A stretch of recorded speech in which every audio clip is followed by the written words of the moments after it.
할렐루야. 오늘도 수요 기도에 참여한 여러분 환영하며 축복합니다. 오늘도 말씀 속의 기도의 제목을 찾아 간절한 마음으로 부르짖어 기도할 때 기도에 응답하시는 살아계신 주님을 만나는 은혜가 있기를 주님의 이름으로 축복합니다. 오늘은 사무엘하 18장 1절에서 18절의 말씀을 가지고 예수님과 연합한 그리스도의 군대라는 제목으로 함께 은혜를 나누고자 합니다. 지난 시간을 잠깐 돌아보면 다윗의 군대가 요단강을 건넜죠. 마하나임에 이르렀을 때 과거에 다윗으로부터 은혜를 받았던 소비, 마길, 바르실레 이 사람들이 아주 풍성한 식량을 갖고 와서 아주 배부르게 먹었습니다. 잠도 푹 잤습니다. 그리고 새 힘을 회복한 후에 이제 뒤쫓아오는 압살롬 군대와 싸울 준비를 하게 됩니다. 천부장 아래에 백부장을 두고 그렇게 해서 천부장, 백부장의 조직을 갖추고 요압을 중심으로 한 부대를 이루고 아비새를 중심으로 또 다른 한 부대, 그리고 가드 사람 이때를 중심으로 또 한 부대, 이 세 부대를 이루었습니다. 그렇게 작전을 세워서 전쟁을 준비하죠. 그동안 압살롬은 뭐 했습니까? 군사들을 전국에서 모았죠. 그래서 전국에서 군사들을 모아서 아주 대규모 군사를 이끌고 이제 전면전을 펼치기 위해 요단강을 건너서 다윗이 있는 마하나임까지 찾아오게 됩니다. 오늘 2절부터 4절까지 보면 이제 압살롬과 전쟁을 하러 나가기 전에 다윗의 군대 내부의 분위기가 어떤지를 우리에게 살짝 보여주고 있는데요. 2절 하반절에 보면 이제 다윗이 군대를 편성한 이후에 그 군사들과 내가 함께 전쟁터에 나가겠다. 아무래도 다윗이 오랫동안 전쟁에 능한 사람이고 그 전쟁터에서 잔뼈가 굵었던 사람이기에 지금 좀 나이가 들긴 했지만 이들을 전체적으로 지휘하는 데는 어려움이 없을 거다 생각을 하고 이 위기 상황에서 자기가 또 뒤로 있을 수만 없지 않겠습니까? 그래서 내가 너희와 함께 하겠다. 아주 결의를 보인 거죠. 그러자 3절에 보면 군사들이 왕을 만류합니다. 왕은 우리 10,000명보다 중하시오니 그러면서 같이 가지 말라는 거예요. 그냥 있으라는 겁니다. 나중에 좀 우리를 좀 도와주면 된다는 거죠. 그러자 이제 4절에서 다윗은 너희가 좋게 여기는 대로 내가 행하리라 하면서 정말 그들의 충정 어린 설득에 자신의 의지를 내려놓게 됐죠. 여러분, 끝까지 그의 군사들과 함께 하려는 지도자 다윗. 그러한 지도자를 자신의 생명보다 귀히 여기며 어떻게든 지키고 보호하려는 군사들. 이것이 다윗이 이끄는 군대의 분위기였습니다. 사랑이 넘치고 서로 신뢰와 또 마음으로 하나 된 연합한 모습이 있지 않습니까? 이렇게 서로 신뢰와 사랑으로 연합한 군대라면 아마도 막아내지 못할 대적이 없으리라 생각합니다. 반면에 압살롬의 군대는 어떻습니까?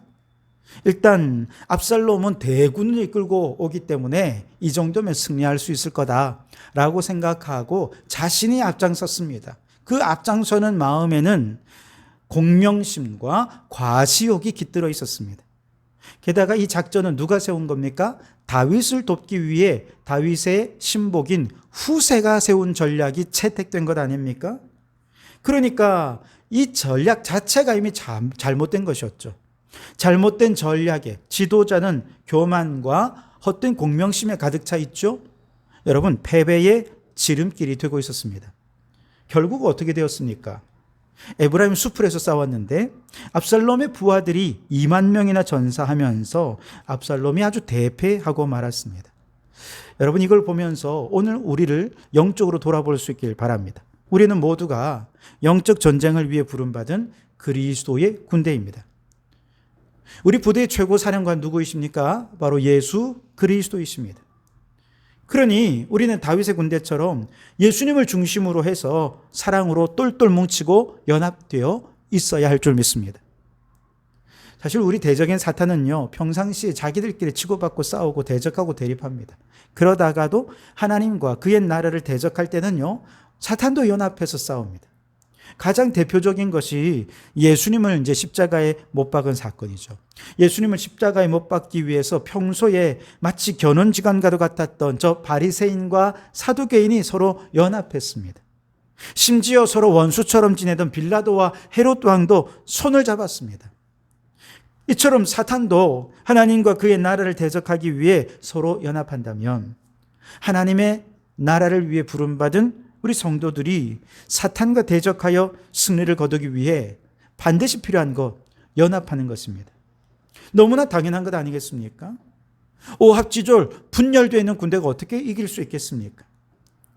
이렇게 우리가 서로 하나 되기 위해, 연합하기 위해 필요한 것, 신뢰와 사랑이라는 것이죠. 누구와 신뢰의 관계에 있어야 됩니까? 우리의 총사령관이신 예수 그리스도. 그분을 신뢰하고 그분을 전적으로 사랑해야 됩니다. 이미 예수님은 우리를 위해 자신의 목숨을 버리시지 않으셨습니까?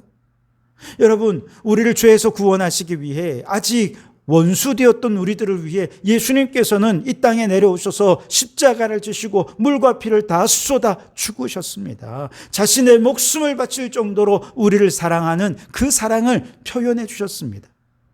여러분, 이처럼 희생적이고 헌신적인 지도자를 보신 적이 있으십니까? 그렇다면 이 사랑을 받은 우리 어떻게 해야 됩니까? 예수님, 이제 예수님은 우리 10,000명보다 중요하신 분입니다. 주님 가만히 계십시오. 이제 우리가 주님을 대신해서 싸우겠습니다. 그렇게 주님을 향한 우리의 충성을 보여드려야 하지 않겠습니까? 바라기는 신뢰와 사랑으로 예수님과 연합해서 똘똘 뭉쳐서 사단 마귀가 어떻게 우리를 공격해 온다 할지라도 마귀를 대적하고 반드시 승리하는 그리스도의 군대가 되시기를 주님의 이름으로 축원합니다. 자, 그렇다면 반역으로 나라를 뒤흔들어 놓았던 주인공 압살롬 어떻게 됐을까요? 9절에 보면 압살롬이 노새를 타고 빠르게 달려가다가 그 머리카락이 바람에 날리는 바람에 그만 상수리 나무에 머리카락이 걸려버리고 맙니다. 그리고 그가 탔던 노새는 그 밑으로 지나가 버리면서 머리카락 때문에 그는 대롱대롱 나무에 매달려 있는 상황이 된 것이죠. 이러한 상황을 군대 장관 요압에게 보고하자 요압이 보고한 사람에게 말합니다. 11절에 네가 보고 어찌해서 당장 쳐서 떨어뜨리지 않았느냐. 그러나 사실 이때 다윗이 압살롬을 절대 죽이지 말라는 명령을 모든 군대에 얘기를 했거든요. 그러니 이 군사가 요압에게 말합니다. 나는 왕의 아들에게 손을 대지 아니하겠나이다. 그러자 14절에서 요압이 말합니다. 요압이 이르되 나는 너와 같이 지체할 수 없다 하고 손에 작은 창 셋을 가지고 가서 상수리 나무 가운데에서 아직 살아있는 압살롬의 심장을 찌르니 그랬습니다. 요압이 죽어야 이 반역이 진압될 수 있지 않겠습니까? 지체할 여유가 없는 것입니다. 그래서 요압이 자신의 손으로 압살롬을 죽였고 압살롬은 결국 최후를 맞이하고 말았습니다. 여기서 의미심장한 것은 압살롬이 그 머리카락이 나무에 걸리면서 죽음에 이르게 되었다라는 사실입니다. 사실 그의 머리카락은 그가 사람들에게 인기와 신뢰를 얻는 최고의 방법이었죠. 앞서 사무엘하 14장 26절에 보면 그의 머리털이 무거움으로 연말마다 깎았으며 그의 머리털을 깎을 때에 그것을 달아본 즉 그의 머리털이 왕의 저울로 200세겔이었더라 그랬습니다. 그의 머리털을 클로즈업해서 보여주는 이유가 있죠. 이 머리털은 곧 왕권을 상징하는 것입니다. 그는 왕조에 있을 때부터 이미 왕의 품격과 태도로 사람들로부터 칭찬받고 인정을 받았던 사람이었습니다. 한마디로 그의 머리카락은 그의 자랑이었고 그가 반역을 일으킬 수 있도록 해주었던 가장 중요한 요소였던 거죠. 그런데 지금 바로 그 머리카락 때문에 죽음에 이르게 된 것이죠. 이 얼마나 역설적인 상황입니까? 이 사실은 오늘 우리에게 매우 중요한 메시지를 전합니다. 우리도 하나님이 아닌 이 세상에 자랑할 거리가 있다면 그것은 결국 나를 파멸시키는 나의 머리카락이 될 수 있다는 사실이죠. 돈 많은 거 자랑하는 사람은 돈 때문에 망할 수 있습니다. 돈이 많으면 병에 걸려도 얼마든지 고칠 수 있고 혹은 육신의 생명은 연장할 수 있을지 모르지만 오히려 그 돈 자랑 때문에 영원한 생명에 이룰 수가 없습니다. 왜냐? 돈 자랑하고 다니느라고 하나님께로부터 멀어져 버리기 때문에 그렇습니다. 그래서 돈은 영생에 이르는 최고의 장애물이 되고 만다는 것이죠. 에스겔 7장 19절 말씀에 보면 그들이 그 은을 거리에 던지며 그 금을 오물같이 여기리니 이는 여호와 내가 진노를 내리는 날에 그들의 은과 금이 능히 그들을 건지지 못하며 능히 그 심령을 족하게 하거나 그 창자를 채우지 못하고 오직 죄악의 걸림돌이 되도다 그랬습니다. 은과 금이 아무 도움이 안 된다는 것이죠. 막 은을 거리에 던지고 금을 막 던지는 그렇게 철철 금과 음이 넘쳐나는 부요 속에 산다 할지라도 그것이 하나님의 진노의 날에 그들을 구원하는 데는 아무런 도움이 되지 못하고 오히려 그 은금 때문에 이것이 죄악의 걸림돌이 되어서 하나님의 진노의 대상이 되고 말 것이라는 거죠. 마태복음 19장 23, 24절에도 예수님께서도 말씀하시죠. 부자가 천국 들어가는 것은 낙타가 바늘귀에 들어가는 것보다 어렵다. 그렇게 말씀하셨습니다. 이 세상에 우리의 자랑거리는 우리에게 유익이 되기보다는 오히려 해가 되기 쉽습니다. 돈 말고도 우리 자랑거리가 무엇이 있습니까? 우리의 건강을 자랑하는 사람도 있고요. 지혜를 자랑하는 사람도 있고 세상에서 내가 가진 지위나 명예나 권세나 이런 것들을 자랑하는 사람, 세상 사람들이 그렇게 열심히 추구하고 자랑거리를 삼는 모든 것들은 예외 없이 압살롬의 머리카락이 상수리 나무에 걸리듯 천국문 앞에 이르면 천국문 안으로 들어가는 것을 막아버리는 도구가 되고 말 것입니다. 그러니 여러분, 오늘 여러분의 자랑거리가 무엇입니까? 돈 많은 게 자랑입니까? 이제 그런 거 자랑하지 마시고 하나님 나라와 가난한 이웃을 위해 그 재물을 나누며 돕는 데 쓰시기 바랍니다. 예수님께서는 그것이 바로 오늘 우리가 하늘의 보화를 쌓는 방법이 된다 말씀하셨습니다. 혹 자신의 멋진 외모나 자신의 능력이나 자신의 지식을 자랑거리로 삼는 사람이 있지 않습니까? 외모는 꽃과 같이 금방 시들어버리죠. 나이 들면 다 늙어버립니다. 인간의 능력과 지식도 마음속에 하나님이 없다면 그 모든 것은 사탄의 도구가 될 수밖에 없을 것입니다. 그러니 우리의 마음속에 언제나 하나님의 거하시도록 우리의 내면을 단장하고 하나님을 삶의 주인으로 모시기에 힘쓰는 성도들이 되어야 할 줄 믿습니다. 그러니 여러분, 세상 사람들이 추구하고 자랑하는 것이 천국문 앞에 걸려서 천국으로 들어가지 못하게 막는 죄악의 머리카락이 될 수 있음을 깨닫고 우리는 오직 하나님만 자랑하고 우리의 영혼을 천국으로 이끌 수 있는 영적 보화를 쌓는 일에 힘쓰면서 그렇게 하나님의 나라를 입성하는 우리 성도들이 될 수 있기를 바랍니다. 어떤 분들은 아이고 나는 뭐 가진 것도 없고 배운 것도 없고 자랑할 게 없으니 나무에 걸릴 게 없다 생각하는 분 계실지 모르겠습니다만 여러분, 자랑할 것이 없는 분들은 남이 가진 자랑거리를 부러워하면서 낙심하고 열등감에 빠지죠. 이것도 죄악입니다. 다시 말해 자랑할 것이 없으니 다행이다 라고 생각하는 것이 아니라 오히려 우린 더 적극적으로 이 세상 사람들이 갖지 못한 가장 귀한 보화가 되시는 보배가 되시는 예수 그리스도가 내 안에 있음을 자랑하는 성도들이 되실 수 있길 바랍니다.